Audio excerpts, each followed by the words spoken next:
So in conclusion, I believe these films help us to learn in many ways about how we can hold institutions, framings, and narratives to account.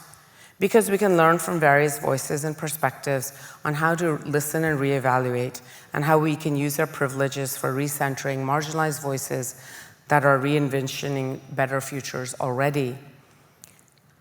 These films can be used in schools, colleges, and universities and elsewhere to generate wider public engagement with disciplines such as geography, but also value interdisciplinarity and international collaborations.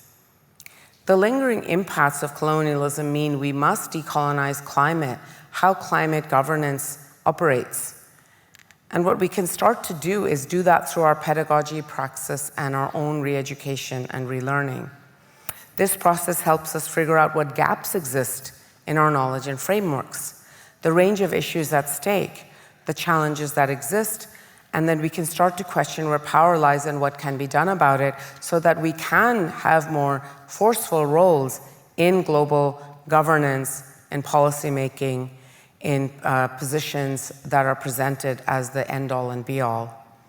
The urgency to decolonize knowledge production on climate change could not be clearer as wildfires, floods, cyclones, glacial melt, and sea level rise continue. The same talking heads, often from the global north, often white and often male experts, tend to dominate climate conversations and framings rather than those experiencing long-standing climate devastations or producing place-based knowledge and multiple paradigms across the world. Whitewashing of climate discourses and intellectual spaces is increasingly being critiqued, and this forms a part of that conversation.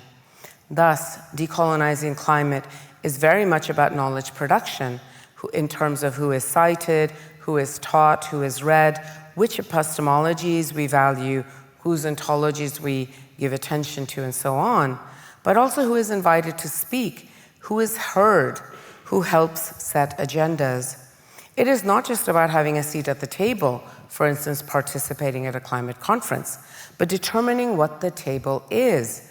What that means is setting the terms of debate or framing of the conversation and having actual decision-making powers.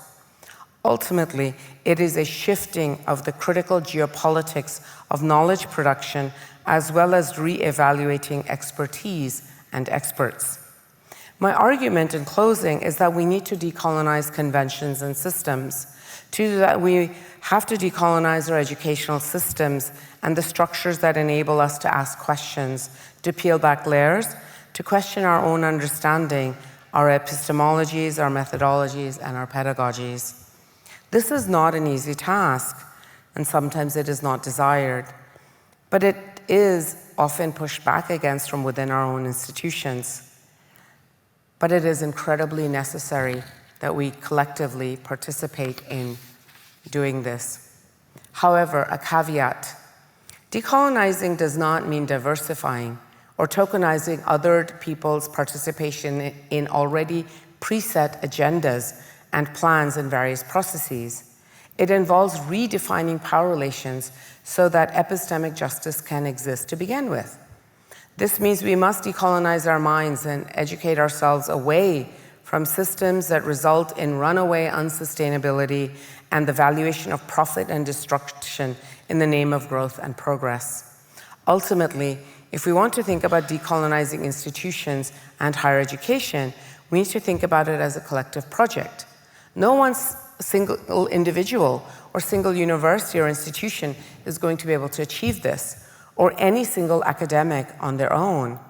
It is essential we start to create systems and courses and curriculum and conversations that help us support each other, other colleagues, to be able to ask difficult questions and envision alternative possibilities that are collectively co-created and support transformative planetary justice goals. We have to be able to reimagine better futures.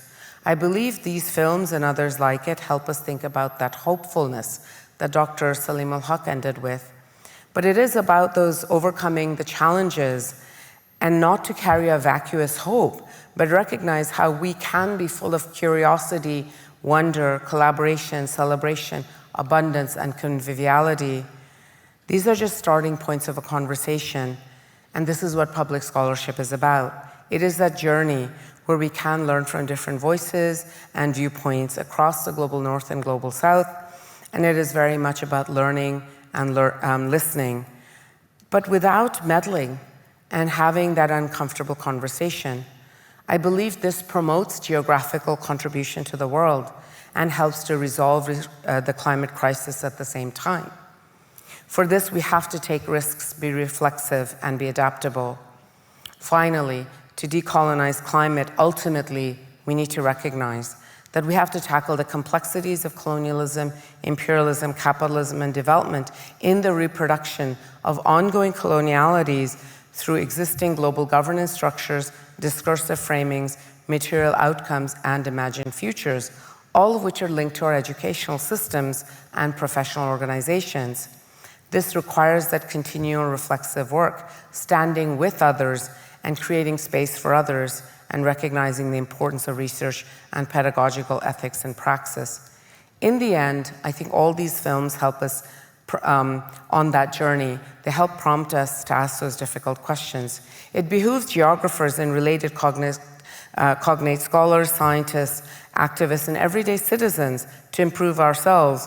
And to do that, we must stop, listen, and recognize what we're listening to, where we're listening from, who is being heard, and who is not being heard.